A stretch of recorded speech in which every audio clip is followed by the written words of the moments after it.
যেসব আলামতে ধরে নেবেন আপনার ছেলেটা বিপদগামী হচ্ছে, মানে ছেলেটা নষ্ট হয়ে যাচ্ছে, এমন কিছু সিম্বল আজকে আপনাদেরকে আমি বলে দিই যে আপনার ছেলেটা কখন বুঝবেন যে এই ছেলেটা নষ্টের দিকে চলে যাচ্ছে।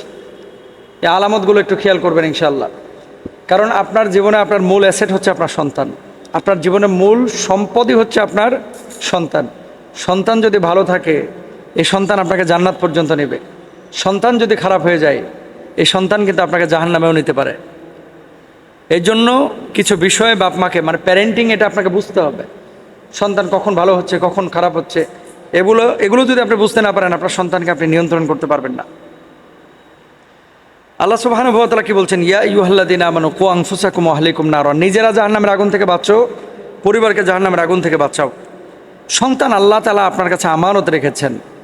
এখন এই আয়াত প্রমাণ করে সন্তানের দ্বীনি শিক্ষা এবং চরিত্র গঠন এটা মূলত মা বাপের দায়িত্ব। এক নাম্বার, যদি চরিত্র গঠন এবং দ্বীন সন্তানকে আপনি না শিখাইতে পারেন তাহলে এই সন্তান কখনো আপনার কল্যাণকামী বা দিনদার সন্তান হবে না। এক নাম্বার। দুই নাম্বার, নামাজ থেকে দূরে চলে যাওয়া। ফাখলাফা মিন বাদিহিম খলফুন আদাউস সালাত ওয়াত্তাবাউশ শাহওয়াত। তাদের পরে এমন এক জাতি এলো যারা নামাজ নষ্ট করলো এবং প্রবৃত্তির অনুসরণ করলো। এমন এক জাতি আসলো, এটা সম্পূর্ণরূপে হারাম। আপনি আপনার সন্তানকে দেখতে পাচ্ছেন যে ছেলেটা নামাজ পড়ে না, ছেলেটা দিন মানতেছে না, ছেলেটা দিন ফলো করতেছে না, এই ধরনের কোনো ছেলের আপনি যদি অ্যাটিটিউড দেখেন তাহলে জানবেন যে ছেলেটা বিপদগামী হতে বেশি সময় লাগবে না, ছেলেটা বিপদে চলে যাচ্ছে। এরপরে গেল দুই নাম্বার। তিন নাম্বার, মোবাইল এবং ইন্টারনেটে অতিরিক্ত আসক্তি। একটা ছেলে যদি আপনার গেম নিয়ে বিজি থাকে, টিকটক নিয়ে বিজি থাকে, অশ্লীল ভিডিও, পর্নোগ্রাফি, রাত্রেবেলায় এই যে চ্যাটিং ফ্যাটিং এগুলো নিয়ে যদি বিজি থাকে, এই ছেলের ব্যাপারে আপনি আশঙ্কা করবেন যে এই ছেলেটা নষ্ট হয়ে যাওয়ার সম্ভাবনা রয়েছে, নষ্ট হয়ে যাওয়ার সম্ভাবনা রয়েছে। তাকে যখন নামাজের কথা বলছেন স্যাত করে উঠতেছে, রেগে যাচ্ছে। দিন মানার কথা বলতেছেন সে রেগে যাচ্ছে, ইসলাম মানার কথা বলতেছেন সে রেগে যাচ্ছে। এই ছেলের ব্যাপারে সতর্ক থাকবেন।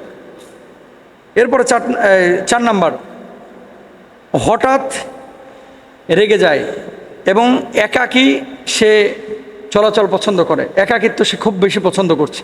এরকম যদি হয় তাহলে এই ছেলেটার ব্যাপারে আপনি আশঙ্কা করবেন। বন্ধু বান্ধবের সাথে সময় দিচ্ছে বেশি, বাসা বাড়িতে সময় দিচ্ছে কম। যেমন পরিবার থেকে দূরে থাকতে পছন্দ করছে, রুমে একা একা থাকতে পছন্দ করছে, বেশি বেশি রেগে যাচ্ছে, কথা কম বলছে। হ্যাঁ, এগুলো হরমোনাল পরিবর্তনের কারণে অনেক সময় হয়। কিন্তু যদি দেখেন যে ছেলেটা একেবারে পুরোটা তার মোটিভটা চেঞ্জ হয়ে যাচ্ছে, আপনি সতর্ক হন। ইয়াকুম আল কিযবু আস-সিদকু ইউনজিবু আল কিযবু ইউহলিক।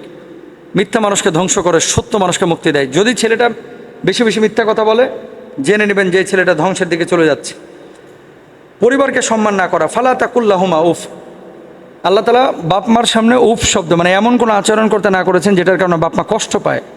এখন আপনি যদি আপনার এই ছেলে বা আপনার মেয়ে আপনাকে সম্মান না করে, কন্টিনিউয়াস সে আঘাত করছে, কষ্ট দিচ্ছে, তাহলে এই ছেলের ব্যাপারে বা মেয়ের ব্যাপারে সতর্ক হয়ে যান, সে বিপদগামী হয়ে যাওয়ার সম্ভাবনা আছে। লাইসাল মুমিনু বিত্তুআনি ওয়াল লাআন ওয়াল ফাহিশ। মুমিন গালিদাতা অশ্লীল ভাষী হয় না। আপনার ছেলেটা যদি বেশি বেশি গালমন্দ করে, আপনার মেয়েটা যদি গালমন্দ করে, জেনে নেন মানে নষ্ট হয়ে যাওয়ার সম্ভাবনা আছে। সিগারেটের প্রতি এবং মাদকের প্রতি তার চরম লেভেলের আগ্রহ, নষ্ট হয়ে যাওয়ার সম্ভাবনা আছে।